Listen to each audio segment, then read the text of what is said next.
Davao City ani ang position kasi dati sa Public Information Office karong adlaw natadili karon sa Barangay Luog Covered Court.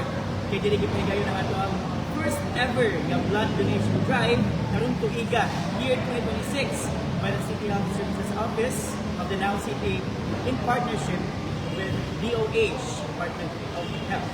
So kani siya pinaka-special kay nino kay pinakauna nato ni nga donation drive, blood donation drive karong tuiga ug kani siya para sa mga danawanon nga gusto gyud nga mutabang ug kani siya dahil kini mga benefits kun kay kung ikaw danawanon ka bayani ka of course. So to all our blood heroes na gusto mang mutabang ug donate at the same time hindi kini mo donate tag blood no kay muhatag siya cleansing sa atong body. So kani siya I think sa akong experience I've had 3 so far na nakadonate ko o kanito ko. And ito din siya kay ano, kung replenish mo siya sa inyong dugo, bitaw ang mga anything nga mga sila mga patiging ano, patawas mo natin.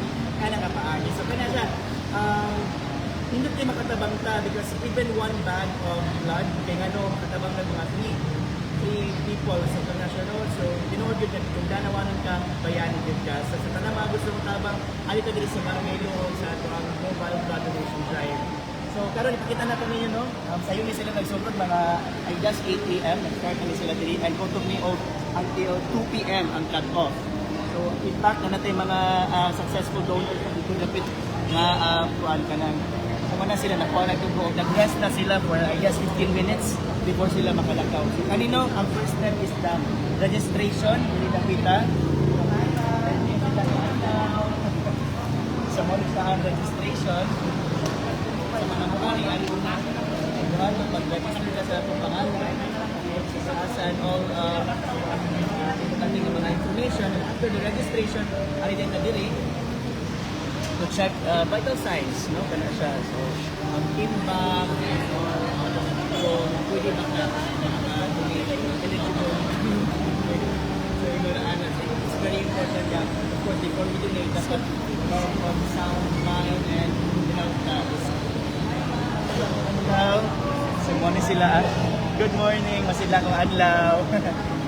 Okay. So, ari diri no. So, muna siya diri ang check sa vital signs. Next, ana is the pre-screening. Interview na mahita ko. So, of course, to make sure na ikaw is pretty good, no? Healthy. Pretty good. So, hi! Masila ko adlaw. We're live. Okay, so, ano siya ang atong screening. Ay, atos, hi ma'am, masila ko adlaw. So, kami na part of this screening. Sa may mga pagdating ang mga din na area.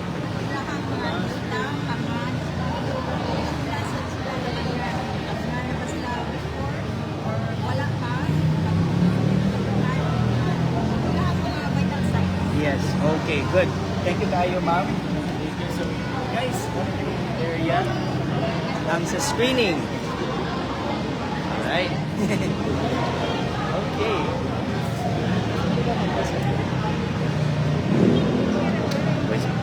So, makita na to diri no natin mga potential donors nga na karon sa screening area. So, makita na to gi-interview and all.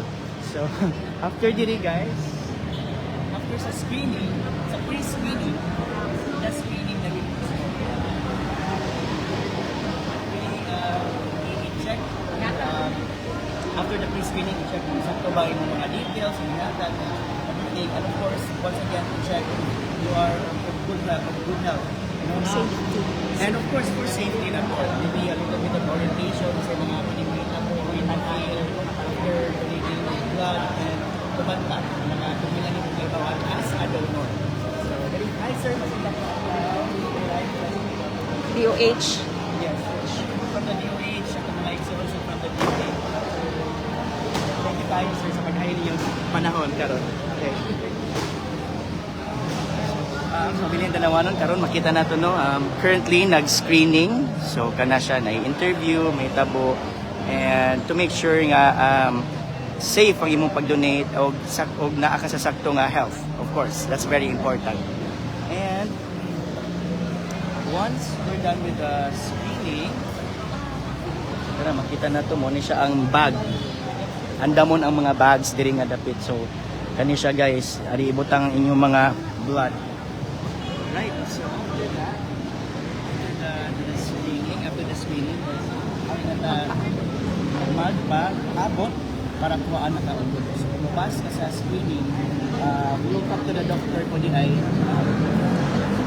update pa di ay. So mo to siya. After the screening, ano na sila mga doctors na nag-interview sa screening ng area. And then after that, if you pass, wait na ka to donate blood. So karon kita na to no. Currently, na mga gikuhaan ng mga donors.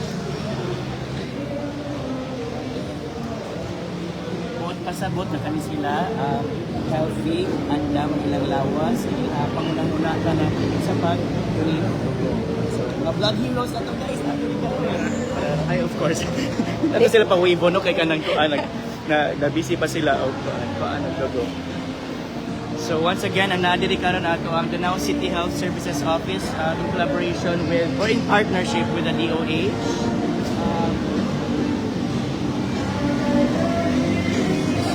Assigned ani nga from the DOH to take care of the blood donation drives no mao ang subnational blood center, the subnational blood center. So sila karon currently ang nagkuha mismo sa mga dugo. Yes, and actually no,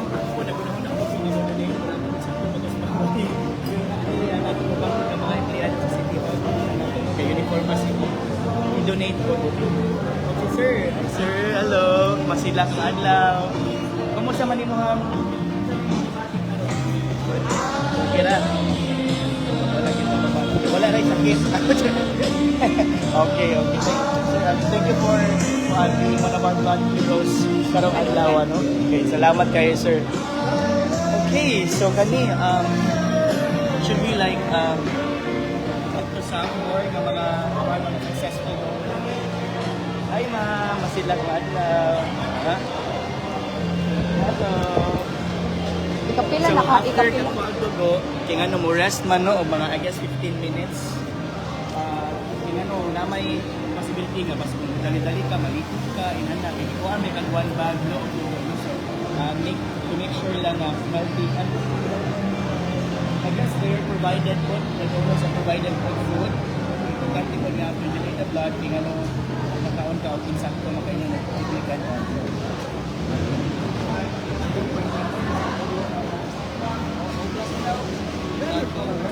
Interview.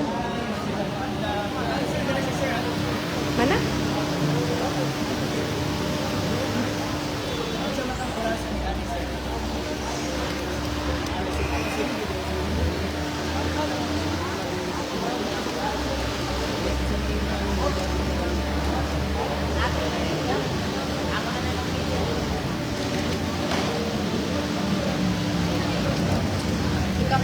Ikapila ni mo donate.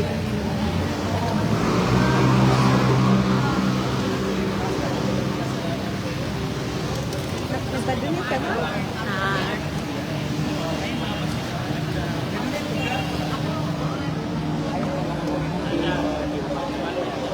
Good. Yes, sir.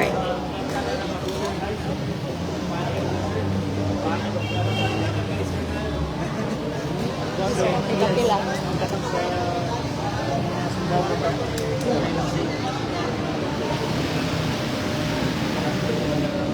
Ito naapod tayo, makita na ito no, mga pamilya na ano, naapod tayo mga sundalo na willing sa good tayo nga mag-unit sa ilang. Guys, here nakita ko na ito. Isa ka ba na?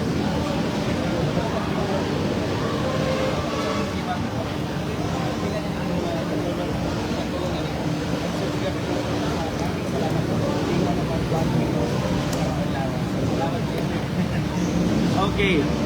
Sa paman, so na mga nag-watch ani nga live, please share code para sa mga gusto nga mo donate code no, mga willing kayo, pwede pa kayo kay antud na diri alas 2 sa hapon, alas 2 sa hapon ang cut-off. So, pwede pa kayo mga karon sa iyo makaayo. So, let your family and friends know ka dili karon sa barangay Loro, Covered para sa atong blood